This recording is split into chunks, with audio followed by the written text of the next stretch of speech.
তোলপাড় চলছে গোটা পৃথিবী। ইপস্টেন ফাইল যারা মোবাইলে দেখেননি, খুলে দেখে, মারাত্মক ডেঞ্জার ব্যাপার।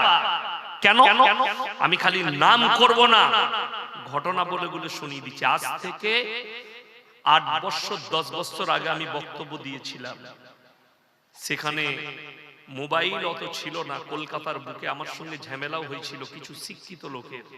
কেন? আমি বক্তব্য দিয়েছিলাম, যারা পশ্চিমী দুনিয়াকে ফলো করছো, এই পশ্চিমী দুনিয়া, সূর্যটা উঠে কোন দিকে বাবা? পশ্চিম দিকে সূর্য উঠে।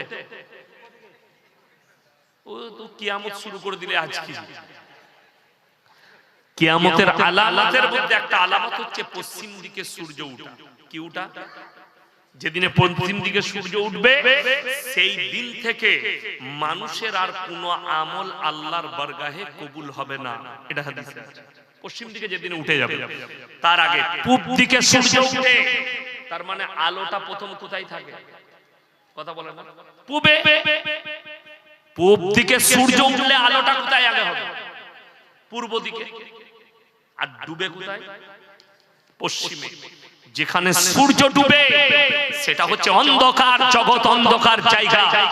ইপস্টেন ফাইল খুলে দেখলেন, আমেরিকার একজন ধনকুক ইপস্টেন, সে একটা আইল্যান্ড কিনেছিল। আইল্যান্ড গোটা পৃথিবীর বড় বড় নেতা, মন্ত্রী, আমলা, দামি দামি। এখানে হাত তুলেন তো, ফুটবল খেলা কে কে ভালোবাসে? আমি কিছু বলবো না, খালি হাতটা তুলেন। ফুটবল খেলা দেখেন না? দেখেন না বিশ্বকাপে? দেখেন তো। মেসির ফ্যান কে কে আছেন? মেসি, লিওনেল মেসি আছো? আজ থেকে ইস্তেগফার করো। লিওনেল মেসি ওই ফাইলে ওই হারাম করে নাম আছে, শুধু তাই নয়, সে হচ্ছে একজন সমকামী ব্যক্তি। আজকে ফাইল প্রকাশ হয়েছে, এবং সেই জায়গায় কি হতো জানেন? বিশ্বে ছোট ছোট 12 বছর 13 বছরের মেয়েদিকে নিয়ে গিয়ে তাদেরকে রেপ করা হতো। শুধু রেপ নয়, তাদেরকে মার্ডার করে তাদের মাংসগুলো রান্না করে মদ দিয়ে পার্টি হতো। সেখানে পার্টিগুলো অন্য কেউ নয়, যাদেরকে ফলো করছো তাদেরকে। এক হারামখোর ন্যাংরাকে দেখলাম, সবকিছু পা ভাঙাই ভাঙা, অঙ্কের বাঘ, বিরাট বড় একজন বৈজ্ঞানিক না কি বলছে জানি না, অনেক মাস্টাররা বলে তার মতো হওয়ার চেষ্টা করো। আমি বলছি না, ওই রকম হারামের আওলাদের মতো হও না, যে ন্যাংরা হওয়ার পরেও নারীদের শোষণ করে। আল্লাহর কসম করে বলছি, 1450 বছর আগে ইসলাম বার্তা দিয়েছেন, নারীকে ঢেকে দাও, নারীর মর্যাদা দাও। আজকে গোটা পৃথিবীর শিক্ষিত জ্ঞানী গুণী তারা বুঝতে পারছে, ইসলাম নারীকে ঢাকতে যে বলেছে, পর্দার কথা বলেছে, তাইলে নবী মুহাম্মদ সাল্লাল্লাহু আলাইহি সাল্লাম নারীকে কতটা মর্যাদা দিয়েছে, জোরে বলুন সুবহানাল্লাহ। ঢাকার কথা বলেছে। এরা 12 বছরের মেয়েকে, যে হারামের আওলাদরা নবীজির জন্য বলে, মা আয়েশা রাদিয়াল্লাহু তাআলা আনহাকে 6 বছর বয়সে বিবাহ করেছেন, 9 বছর বয়সে তিনি সংসার শুরু করেছেন। নবীজির নামে যে হারামের আওলাদরা তহমত দিচ্ছে, কোথায় গেল আসাদ নূরের মতো হারামের আওলাদ? কোথায় গেল তসলিমা নাসরিনের মতো হারামের আওলাদ, যারা নবী মুহাম্মদ সাল্লাল্লাহু আলাইহি সাল্লামের উপরে আঙ্গুল তুলেছিল, যারা দাড়ি টুপির উপরে আঙ্গুল তুলেছে, যারা আলেমদের উপরে আঙ্গুল তুলেছে? এখনো পর্যন্ত তাদের মুখে কুলুপ এঁটে আছে। কেন? এখানে দামি দামি নেতারা ধরা পড়েছে, তাদের ফাইল লিক হয়েছে। নাম করব না, ভারতেরও ক্রিকেটারের নাম আছে যাকে তোমরা ফলো করো। যে সমস্ত লোককে তোমরা ফলো করো, টলিউডের হলিউডের নেতাদের নাম আছে। বলিউডে থাকবে কিনা এখনো ফাইল বাকি আছে লিক হতে। একটার পর একটা বড় বড় তাবর নেতাদের নাম উঠে এসেছে। শুনেলেন? আমি দেখলাম যাদের নাম নেই তারা কারা জানেন? যতগুলো আমেরিকার বিপক্ষ নেতা আছে তাদের কারোর নাম নেই। ইরানের আয়াতুল্লাহ খামেনির নাম নাই, কিম জং উনের নাম নেই, ভ্লাদিমির পুতিনের নাম নেই, আর একটা দেখলাম মনে হয় ইমরান খান না কার নাম নেই। পৃথিবীর 4টা রাষ্ট্র নেতা, আর একটা চাইনার যে সর্বোচ্চ নেতা আছে তার নাম হচ্ছে উত্তর কোরিয়া, এর নাম হচ্ছে সি জিনপিং। সি জিনপিং হচ্ছে চাইনার নেতা। এই চারটা যতজন আমেরিকার বিপক্ষে দাঁড়িয়েছে, স্টিফেন ফাইলে কারুর নাম নেই। শুনে রেখে দেন আমার বন্ধুগণ, আমার ভাই।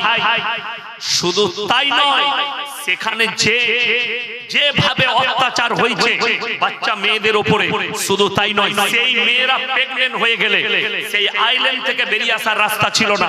তাদের পেটে বাচ্চা এলে সেই বাচ্চাটা যখন 7 মাসের হতো, তাদেরকে হত্যা করে বাচ্চাটা বার করে তার স্যুপ বানিয়ে খাওয়া। স্যুপ বুঝেন? স্যুপ বুঝেন না? রেস্টুরেন্টে পাওয়া যায় মুরগির স্যুপ, মাটনের স্যুপ, ওই স্যুপ বানিয়ে খেত কারা? বড় বড় ধনকু। ভাবতে পারেন একটা বাচ্চা মেয়েকে। শুধু তাই নয়, তুরস্কে ভূমিকম্প হয়েছিল, সেই ভূমিকম্প থেকে 3000 বাচ্চা মেয়ে গায়েব। সেই বাচ্চাগুলো সব ওখানে জবাই করে হারামের আওলাদরা খেয়েছে, পাটি তুলে নিয়ে গেছে। তার পার্সোনাল প্লেন ছিল আইল্যান্ড। ওই জন্য আমি বলে যাচ্ছি, শুনে রেখে দেন, আমি ধন্যবাদ এবং অনুরোধ করে বলে যাচ্ছি, যদি কেউ কি ফলো করতে চাও, একটা উলামায়ে দ্বীনকে ফলো করো, একটা দাড়ি টুপিওয়ালাকে ফলো করো, এরকম হারামের আওলাদকে ফলো করো। তোমরা যাদেরকে ফলো করছো তারা ওপরে মানুষত্ব দেখাচ্ছে, ভেতরে জানোয়ারের থেকেও খারাপ। তোমাদের জানা নেই, আজকে আমি প্রকাশ্যে ভাই ক্যামেরা বলছি। তোমরা মনে করছো ইয়াসিন সাহেবকে ফলো করব, আমাকে করতে হবে না। কিয়ামতের দিনে যারা মেসিকে ফলো করছো, হাদিসে আছে যার সঙ্গে যার মহব্বত তার সঙ্গে তার কিয়ামত হবে। তুমি মেসির মতো হারামের আওলাদকে ফলো করছো, যাদের মধ্যে মানুষত্ব নেই, তার ঝান্ডা টাঙাও। তুমি জানো যখন বিশ্বকাপ হলো, এই আর্জেন্টিনার প্লেয়াররা নিজের শরীরে দাজ্জালের টাট্টু এঁকে প্রমোট করেছে। দাজ্জালের টাট্টু এঁকে, মেসির শরীরে দাজ্জালের টাট্টু ছিল। টাট্টু মানে বুঝেন তো? ছবি টাট্টু করা হয়, এঁকে সেই ছবিটা এঁকেছে। ওই জন্য ভারত বাংলাদেশের যতগুলো নেমখারাম আমার কচিকাঁচা ছেলে, যারা মেসির ভক্ত আছো, যারা এই পশ্চিমী দুনিয়াকে ফলো করছো, ভারত বাংলাদেশের মুসলিম যুবক যুবতী, তাদেরকে অনুরোধ করছি, না, কোরআনকে ফলো করো, রাসূলের আদর্শকে ফলো করো, আমাদের মতো মৌলবীকে ফলো করো। যদি জান্নাতটা কাছে পেতে চাও, যদি বলেন কোরআনে আছে ওয়ামাল হায়াতুদ দুনিয়া ইল্লা মাতাউল গুরুর, আল্লাহর কসম আল্লাহ ওয়াদা করলেন এই দুনিয়া গোটা পৃথিবীর মুসলমান শোনো, তোমাদের জন্য জাস্ট ধোঁকা ছাড়া আর কিচ্ছু নয়। দুনিয়া যখন বিনাশ হবে, আমাদের জন্য আসল জায়গা কোনটা জানেন? জান্নাত। কোনটা বললাম? জান্নাত। এই দুনিয়া বিনাশ হবে, আর জান্নাতটা কতদিনকার জন্য? এই দুনিয়া যখন শেষ হবে, জান্নাত কতদিনকার? আল্লাহর কসম কোরআনে আছে আবাদান আবাদ, চিরকালের জন্য। সেখানে এখানে ইনকাম করতে হচ্ছে না, হয়নি। আমি আজকে ছুটে দিনের দাওয়াত দিতে এসেছি, ফ্রি পয়সায় আসিনি। ঠিক বললাম না ভুল বললাম? টাকার জন্য। এই যে প্যান্ডেলওয়ালা প্যান্ডেল বানিয়েছে, টাকা পাওয়ার জন্য না ফ্রি? টাকা পাওয়ার জন্য। এইটার দ্বারাই তার ইনকাম হবে, সংসার চলবে। মাইক ম্যান আছে, আমি আছি, প্যান্ডেলওয়ালা আছে, লাইটিং আছে, সবাই ইনকাম করছি পেটের জন্য। আল্লাহর কসম জান্নাতে, আল্লাহর কসম জান্নাত এত সুন্দর আল্লাহ বানিয়েছেন। জান্নাতের প্রথম আপ্যায়নটা শুনে নেন, কোরআনে আছে বিআকওয়াবি ওয়া বারিক ওয়া কাসিম মিন মাইন লা ইউসাদদাউনা আনহা ওয়া লা ইউনজিফুন। আহা, কোরআন সূরা ওয়াকিয়া, আল্লাহ তাআলা কোরআনে বললেন, অনেকজন মদ পান করে, মুসলমান কেউ মদ পান করবেন না। দুনিয়ার যে মদটা পান করছো, মাতালদের কিন্তু একটা লাভ আছে, 3 বোতল যদি বেশি খেয়ে নেয়, উল্টিয়ে পড়ে গেল রাস্তায়, কুকুরে যদি মুখে মুতে, তা মনে করে আর 1 বোতল মাল পেয়েছে, ওটাও চালিয়ে দেয়। মাতালদের এই লাভটা আছে। কিন্তু আল্লাহর কসম কোরআন বলছে বিআকওয়াবিন ওয়া বারিক ওয়া কাসিম মিন মাইন লা ইউসাদ্দাউনা আনহা ওয়া লা ইউনজিফুন। জান্নাতি দিকে জান্নাতের দরজায় আপ্যায়ন করা হবে পাক পবিত্র কাটোরা দ্বারা শরাবান তাহুরা পান করানো হবে, যে শরাব পান করলে মাথা ঘুরবে না, ভুল বকবে না, অজ্ঞান হয়ে পড়বে না। জোরে বলুন সুবহানাল্লাহ। সেই শরাবান তাহুরা তোমাদেরকে পান করালে তুমি যখন পান করবে মাথাও ঘুরবে না, ভুলও বকবে না, অজ্ঞান হয়ে পড়বে না। আমি পবিত্র শরাবান তাহুরা পান করাবো। আপ্যায়ন শুরু। নাম্বার 2, জানেন জান্নাতের সবথেকে দামি উপহার আল্লাহ কি দিবেন? সবাই পাবার আশায় ভালো আমল করব, জোরে বলুন ইনশাআল্লাহ। সব থেকে দামি উপহারটার নাম হচ্ছে আল্লাহর দিদার, জোরে বলুন সুবহানাল্লাহ। আল্লাহর দিদার পাবেন, সব থেকে দামি উপহার। আপনি মনে মনে আশা করুন আল্লাহ আমি আজ থেকে ভালো হব, বলুন ইনশাআল্লাহ। দেখুন পশ্চিমী দুনিয়াকে ফলো করলে গান বাজনা আপনার কাছে হয়ে যাবে জায়েজ। পশ্চিমী দুনিয়াকে ফলো করলে মদ জায়েজ হবে। একজন ভদ্র মহিলা, আমি জেলার নাম করব না, আমাকে ফোন করেছে যে বিয়ের আগে তার স্বামীকে, যে ছেলেটা বিয়ে করছে তাকে জিজ্ঞেস করেছে কি করেন, বললে আমি একটা বড় হোটেলে ম্যানেজমেন্টে থাকি। ভালো জিনিস, চাকরি করে। পরবর্তীতে বিয়ের পরে মেয়েটা নামাজি মুসল্লি দিনদার, সে জানতে পেরেছে তার স্বামী নাকি মদ ঢালে, মদ পরুষে, গ্রাহকরা এলে তাদেরকে মদ ঢেলে দিতে হয়। সে বলেছে আমাকে শাকসবজি খাওয়াও, কিন্তু তোমার এই হারাম ইনকামে আমি নেই। আমাকে ফোন করলো কি করব হুজুর? আমি বললাম শরীয়ত ইজাজত দিবে না, আমাদেরকে ফোন করে জায়েজ করতে পারবে না। যেমন সুদ, সুদ শুধু লেনেওয়ালা দোষী নয়, যারা সুদের কারবার করে দেখবেন মধ্যখানে একটা করে দালাল থাকে, থাকে না? ভাই বলে দিবি তো, ওকে বল না আমাকে সুদে টাকা দিবে। এই যে মধ্যখানে মালটা থাকে, সে আবার 100 টাকা চা খেতে লাগে। এই দালাল যারা কারবার করছে, লেনেওয়ালা, দেনেওয়ালা, লিখনেওয়ালা, তার যত রকমের কাজ আছে, তারা যতজন জড়িত আছে সবাই সমান পাপী হবে সুদে। ওই জন্য আমার বন্ধুগণ, পশ্চিমী দুনিয়াকে আপনি ফলো করলেন, আপনারা কি মনে করছেন এখন মদের বার দেখতে পান না? পান না মদের বার। আমি আসার সময় একটা হোটেলে চা খাবো মনে করলাম, মাথা ধরেছে, যাই বলবো চা খাবো, দূর থেকে বাইরে থেকে দেখতে পেলাম হাই রোডের গায়ে বার লেখা আছে। আমরা পালিয়ে চল রায়গঞ্জে বাইপাসে একটা চা খেয়ে চলে এলাম, বার লেখা আছে। এরপর যদি বলেন এইগুলো কি নবীজির জামানায় ছিল? ছিল, কিন্তু তাবদীল হয়েছে। তাবদীল কি? দেখুন আল্লাহ রাসূল সাল্লাল্লাহু আলাইহি সাল্লাম উনার যুগে গাড়ি ছিল, আমি এখন গাড়ি চেপে এলাম, কথা বলে না। গাড়ি ছিল কি? তখন যানবাহন ছিল উট ঘোড়া। কি ছিল? উট ঘোড়া পাইদাল, এটা ছিল। উন্নতি হচ্ছে যানবাহনের, তো পরিবর্তন হয়েছে। আল্লাহ রাসূল সাল্লাল্লাহু আলাইহি সাল্লামের যুগে হাম্মাম ছিল। হাম্মাম, হাম্মাম শব্দটার অর্থ হচ্ছে নারীরা, নর্তকীরা ড্যান্স করত মধ্যখানে, আর চারিদিকে বসে মদ পান হতো। বড় লোকরা মদ পান করতো আর টাকা উড়াতো। এখন হাজারো মুসলিম নিজেকে স্ট্যান্ডার্ড আর নিজেকে বলছে আমরা আজকে উন্নতি লাভ করেছি, আমরা মডেলিং, টাকা হয়েছে ব্যবসা করে। তারা রাতের বেলায় তাদের ছেলে মেয়েরা বাড়ে গিয়ে টাকা উড়াচ্ছে, মদের বাড়ে টাকা উড়াচ্ছে নারীদের পেছনে, বলছে আমরা তো স্ট্যান্ডার্ড। এই মৌলবীরা তো কিছু নয়। অনেকদিন আগে, আমি নাম করব না, বর্ধমানে একটা পেপারে, আমার আলমারিতে পেপারটা আমার লাইব্রেরিতে এখনো ভরা আছে, বস্তায় ভরে রেখেছি। কয়েক হাজার পেপার ভরা আছে আমার বাড়িতে, বস্তায় প্যাক করা আছে। কেন রেখেছি? তথ্য হিসাবে। সেই মেয়েটার নাম বলবো না, সকলে জানেন আপনারা যারা শিক্ষিত লোক আছে, বর্ধমানে ইউনিভার্সিটি আছে, জানেন না? জানেন না? বর্ধমানে ইউনিভার্সিটি আছে। সেই ইউনিভার্সিটির একজন প্রফেসর, মুসলিমদের মেয়ে ছেলে প্রফেসর, তাকে বক্তব্য দিবার জন্য কোন একটা কনফারেন্সে ডেকেছে। কলেজের, ইউনিভার্সিটির কনফারেন্স হচ্ছে, প্রেস কনফারেন্স, সেখানে বক্তব্য দিচ্ছেন। সেই বক্তব্য কি বলছে জানেন? মুসলিম ছেলে মেয়েদিকে বলছে তোমরা শোনো, যারা মুসলিম হবে তাহলে আমার মতো মৌলবি কি করে ছাড় পাবে? কথাটা বুঝতে পারলেন? আমাকেও জিজ্ঞাসাবাদ করা হবে, আপনি যে এই জায়গায় বসে জালসা শুনছেন আপনিও রেহাই পাবেন না, আপনাকেও আল্লাহ জিজ্ঞাসাবাদ করবে। হারাম হালালের বক্তব্য শুনেছিলে কিনা, দ্বীন আর বাতিনের বক্তব্য শুনেছিলে কিনা? বেঈমান কাফেরদের মিশন জানেন? শয়তানের মিশন কি? শয়তানের মিশন হচ্ছে একজন মুসলমানকে বেনামাজি করা, একজন মুসলমানের ঈমানটাকে ধ্বংস করা। এইটা হচ্ছে শয়তানের মূল মিশন। আজকে আমাদের দুঃখ লাগে, সমাজের রাস্তায় যখন দুটো ছেলেকে দেখি, দুটো মেয়েকে দেখি, না তাদের মধ্যে ইসলাম আছে, না বাজারে ঘাটে বোঝা যায় এর মধ্যে কোনো কিছু আছে নামাজ।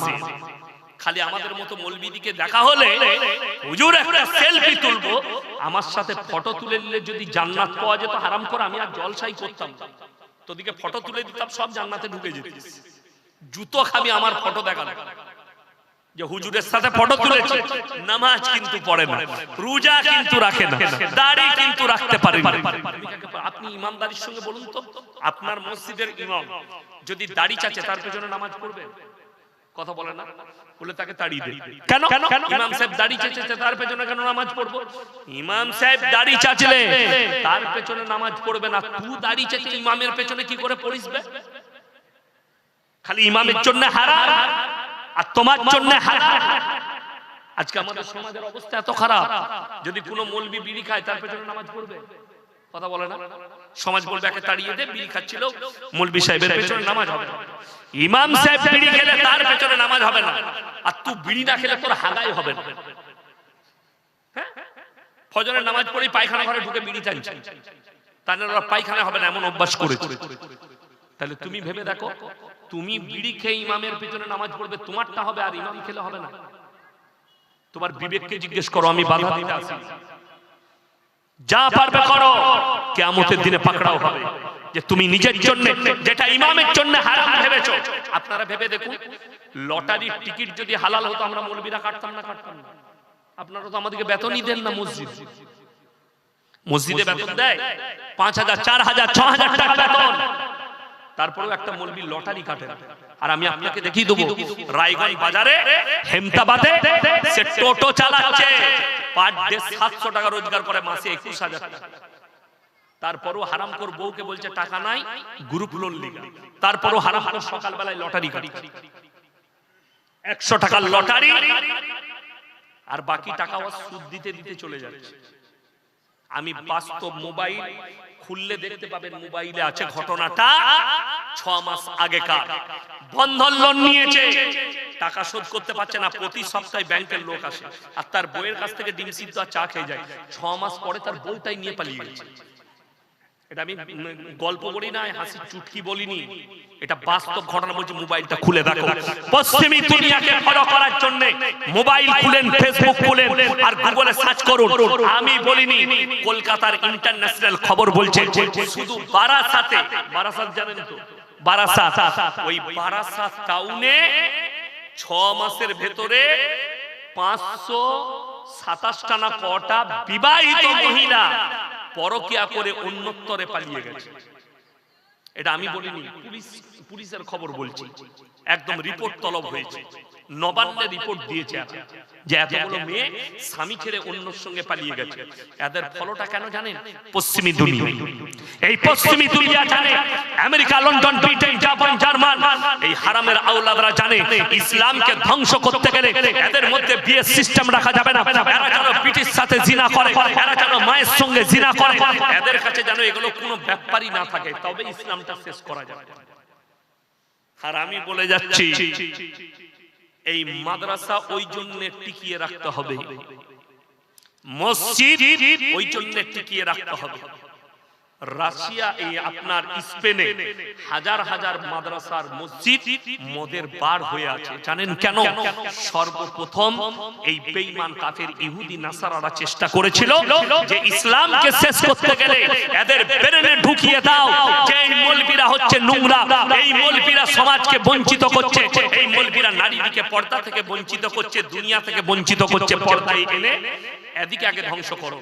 মুসলমান স্পেনে মুসলমানদের দ্বারাই প্রথমে আলেমদিকে কতলে আম করা হয়েছে।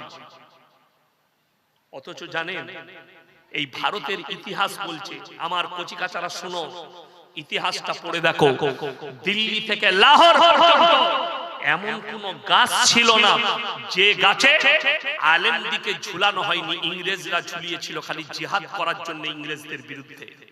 আলেমরা ৫৬,০০০ আলেম এই দেশকে স্বাধীন করার জন্য ইংরেজদের কাছে গর্দন দিয়েছে।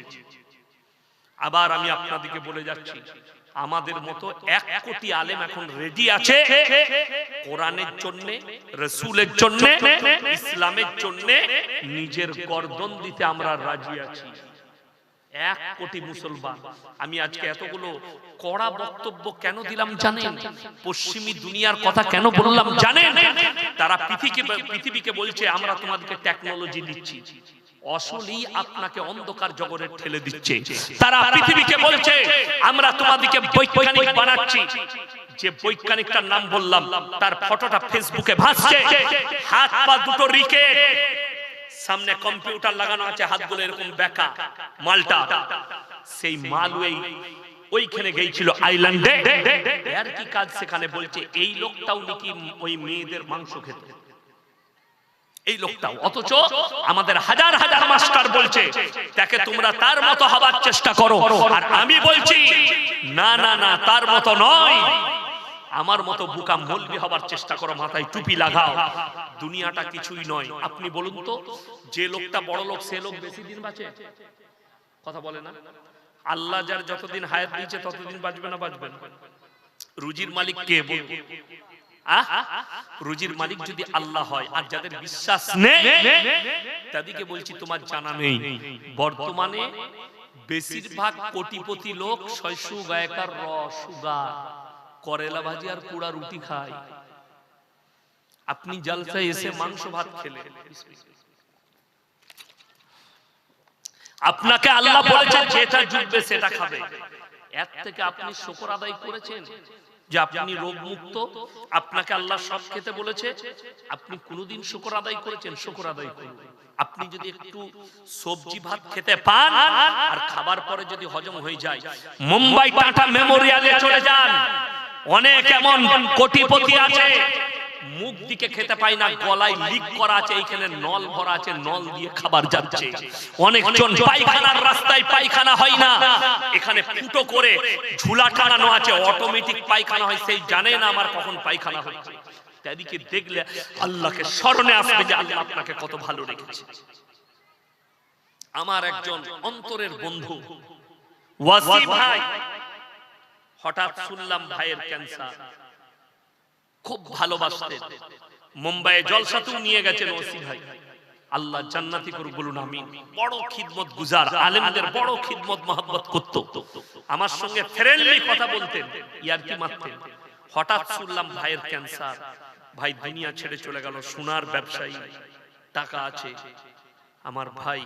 ওই জন্যে আল্লাহর কাছে সম্পদের মূল্য নয়, ইমানের মূল্য আছে, আমলের মূল্য আছে, সম্পদের নয়। সম্পদ তো বিল গেটসের মতো লোকের নাম উঠে এসেছে।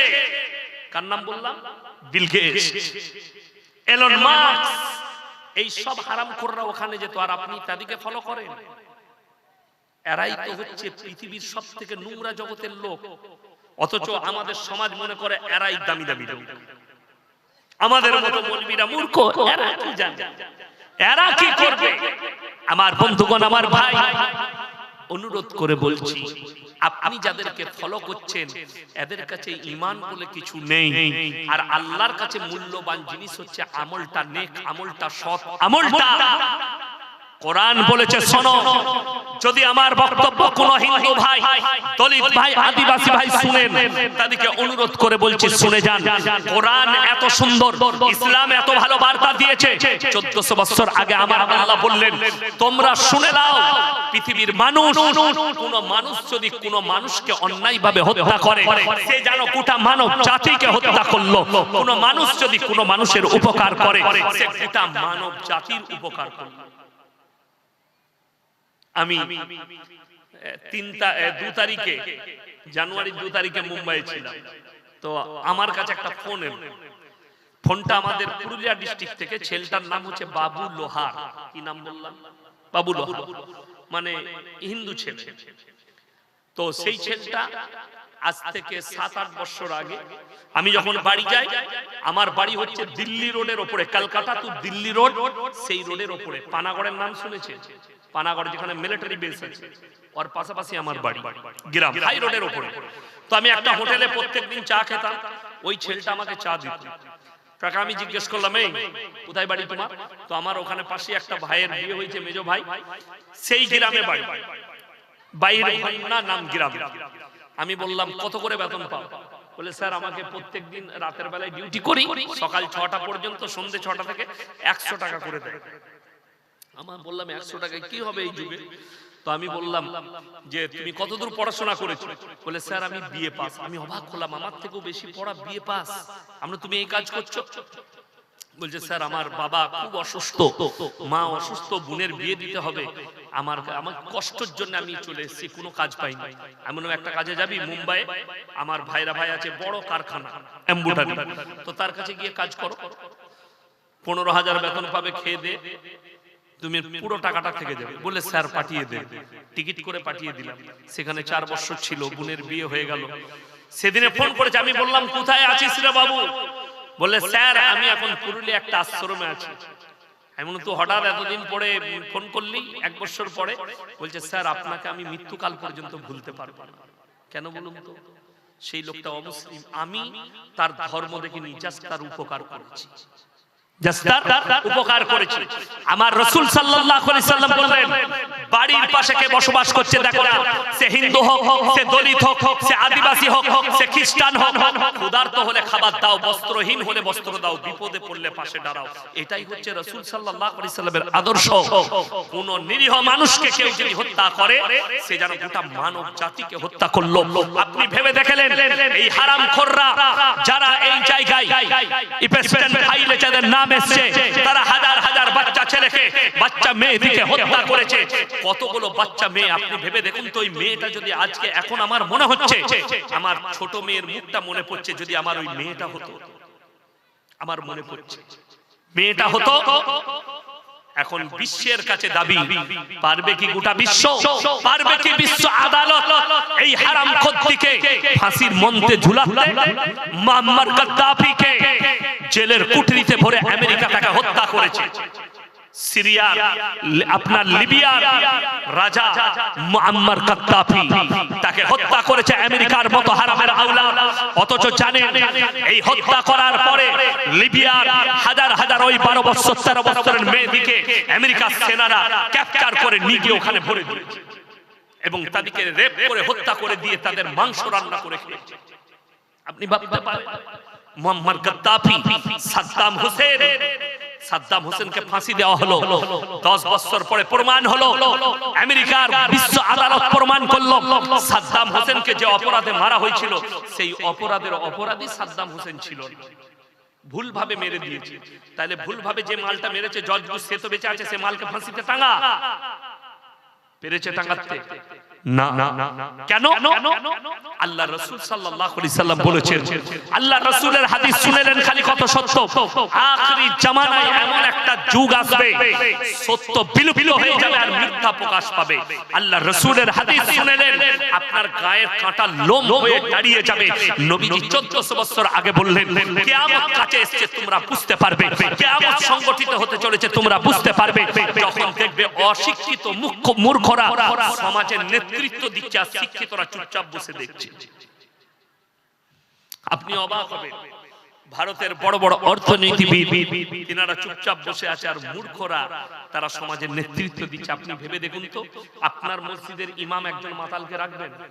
কথা বলে না, মাতালকে রাখবেন। আপনি জিজ্ঞেস করেন, স্যার আপনি কোথা থেকে মৌলানা সাহেব পড়াশোনা করেছেন? করে না? হুজুর আপনার ডিগ্রি কি আছে, আপনার পড়াশোনা কি আছে, আপনি একটু পড়ে শোনান, তার ব্যাপারে আপনি খোঁজলেন, লোকটার চরিত্র কেমন, আখলাক কেমন। বড় কষ্ট লাগে, মসজিদের একজন ইমামের ব্যাপারে আপনি এত খোঁজলেন, অথচ সমাজের যে নেতৃত্ব